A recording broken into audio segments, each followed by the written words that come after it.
was feeling creative today when I read our theme. I decided to open this in this way. I had finished my book and wanted to look for a way to overcome resistance. After writing the text, doing what was next left me hungry for rest and assistance. My heart said vacation, my head presentation. Babbling inner voices inspire a plea. Four Toastmaster friends beam. They will be on my team. Knowing clarity will birth through my HPLP, which stands for High Performance Leadership Project.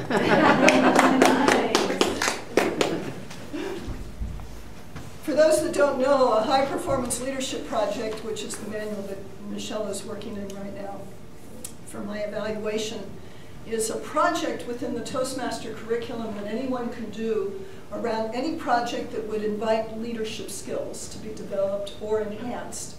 It can be a project like a fundraiser in the community. It could be putting together a play. It could be sponsoring a Toastmaster event. It could be any number of things that you want to do. For me, I was wanting to advance my skills in terms of being able to determine what was next after writing a book, which I finished in June last year. It's called Design and Live the Life You Love, Guide for Living in Your Power and Fulfilling Your Purpose. When I was done with it, I wrote a poem called The Gap. And at that moment, I was feeling like I wanted to live what the last stanza of my poem that closed it said. Last two stanzas, actually. Let your next cycle be more than habitual wanderings, grabbing more berries and meat. Harness the natural rhythm that awakens deep dreamers and births new ways of being come spring. When I opened the leadership book, the handbook for the High Performance Leadership Project, they had a chart that looked like this. It looks like this. And initially, when you start a High Performance Leadership Project, they ask you a bunch of questions, and you get to plot yourself on this being 0 and this being 5 out of the edge, and how well are you living each of these portions of the High Performance Leadership Plan in terms of setting your values and vision, the direction you want to go, and being able to take action, your ability to work with other people and a team to elicit support as you need it as you go, your own personal development and the ability to be grateful when you're done are the essences of what's in the plan. And when I initially started out, where I was in a challenge relative to this project that I'm working on, is that I really didn't have a vision. I didn't know what was next in what I was doing. And so it was really difficult for me to take direction. What I know about myself is that when I get clear about either of those two things, the rest of it is easy because I just am a natural in terms of interacting with people and getting folks to help me out. So what I did was I invited 4 Toastmaster friends to be on my leadership guidance committee. That's Mike Gantenbein, who's here in the room, and I want to thank Mike thank you personally for being there for me. There was John Contreras and Kathy Contreras, as well as Cynthia Rogan, and I want to thank them as well. They're all, you know where they are. And it was, when I began, I basically invited them into my house, and I said, I really don't know what it is I want to do next. I feel like I'm all by myself. I'm in business by myself. I work best when I can bounce ideas off of people. And I wasn't sure how the leadership project would actually fit for what I was doing, because it talked about working with a major team to get things done. And I thought, well, I don't work in a business setting anymore. How can I do this as a sole proprietor in my own business? And I'd heard about John Contreras setting up his own project at one time, and the High Performance Leadership Project was the act of getting a hotel room, a hotel meeting room, I should say, for a seminar that he was going to do, and then pulling together all the people it would take to launch this seminar. And I thought, oh, I can do something like that. But when I first got started with this, I wasn't sure whether I just wanted to take this wonderful book that was really my own personal growth, just getting the words on paper and getting it to completion, was a major accomplishment, and I was willing to just put it on the shelf and let it go, and thinking that that might be where I was going with it. My best self tapped me on the shoulder and said, perhaps there's other possibilities. And maybe if we had a team of people we could play with, those other possibilities might present themselves. So I thought about, do I want to promote the book, and how might I promote it, how might I follow it up, and how might I measure this? And the High Performance Leadership Project itself is a program that's usually done within 6 months. And I love it because it's flexible enough so that you can do it over any time frame that you want. For me, if it took me the next 2 years of doing nothing and just allowing what was going to come next to come out of the gap, that place of not knowing, then I was willing to do that. So what I did was I took a vacation in July. I went on this journey. I went down to Southern California via Grants Pass, down the coast, stopping in Ferndale and in Marin County and in Foster City and Monterey. And I did this long journey where I got to meet some people. The first person I met was in Ferndale as the host of what they call them. It's an Airbnb place where I could stay. It was really funny because it was one of those moments where I wasn't sure that I wanted to tell anybody I'd written a book, but somehow, when you're sitting around the table having dinner with folks, others are telling stories, and I'm not the only resident there that's traveling, and hear their stories, and they open up. I decided to open up and say, well, I wrote a book. And as the time went by and I was ready to leave, I had given the book to the host. And as I was leaving, her husband said to me, I forget her name now, I think it was Carolyn, said she really enjoyed reading the book, getting started with it. There were some things she really liked about how you tell story and things. And I thought, okay, as if, yeah, right. And he says, excuse me, I need you to stop and hear this.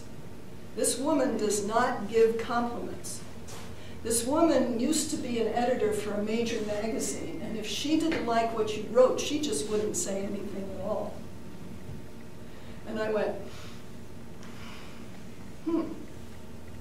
That was the first angel I ran into on this little journey that started to plant seeds for me that maybe there was more than just sticking this book on the shelf. And maybe there was something in it that might help some other people. So I wound up giving it to my second host. She wound up giving me tickets to the aquarium in Monterey when we got burned out with all the fires down there. And it went all the way down to Paul Dennison and Gail Dennison's home in Ventura. And I gave them the book. They wrote the foreword for this book in the very beginning. They're the founders of educational kinesiology. And I haven't seen them for many, many years. It's been, gosh, 10, 15 years in person, even though I might have corresponded by email and other ways. And there was something really special about connecting with them. I'd seen their eyes when they got the book, and it was just one of those special times. Journey back, and here I am. You know, it was just one of those adventures that made me think, okay, well, maybe there's more. When I got home, you know, this is August, I'm still on vacation. I decided to stay on vacation, and I allowed myself to be in that gap between endings and beginnings. About Christmas time, I decided I wanted to do a book reading.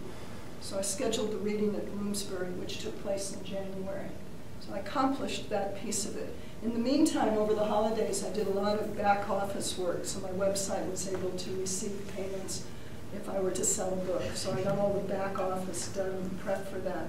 I wouldn't have been able to do it without my high performance leadership project, and each step of the way, having coffee with Cynthia, or calling Mike on the phone, or Kathy and John on the phone, and having a conversation about where I was and what I was doing next and how I wanted to proceed with it.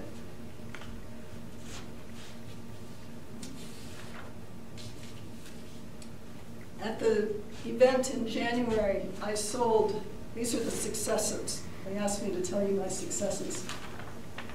Besides, I drove to Ventura and back in 6 days. I sold 4 books and gave many away. I sold nearly $500 worth of books in 2016. I'm amazed that I did that. I held a book reading in Bloomsbury in January, worked with staff and friends to set up the event. That really challenged me to work this aspect, the whole program there. I had a standing room only crowd at Bloomsbury. Wound up with 8 new names on my blog, 2 potential clients, a video for my website, which is posted now if you didn't get to see the Bloomsbury reading. It's on the homepage and on my book page. More than anything, it enhanced my self-esteem, my confidence. It ignited creativity and a desire to stay open to whatever is next with the book.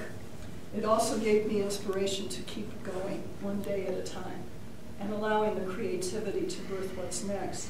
John Contreras asked me to answer 2 questions. The first one was what I learned about myself and others. The biggest learning I had was that fun and motivation arise out of the gap.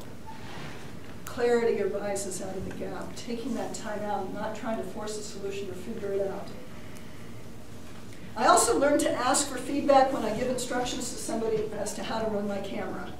Because when they say yes, they don't mean yes, they understand. They mean yes, I'm afraid to say I don't understand because you might think I'm stupid. Anyway, luckily I was able to cut the piece into it that we missed by not teaching this person how to run my camera better. The second question was what I learned about myself that was unexpected. The first thing that came to mind without a hesitation is the fact that I have so many friends.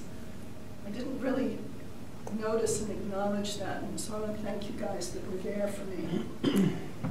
I also learned that preparation is the key to confidence and success, and that the book has made me well prepared to do anything I want to do next. I did a workshop the following 2 weeks after the Bloomsbury one, and I practiced that principle of preparation, and it really does make a difference. Preparation does make a difference. I have definitely moved forward. I would say in closing that a high-performance leadership project is definitely a tool if you have something that you're working on in your life and you're also interested in establishing a mastermind kind of group that will help you bring that to fruition. I moved from not knowing into a whole lot more clarity and back into the ability to take action and feel like I'm moving forward in my life.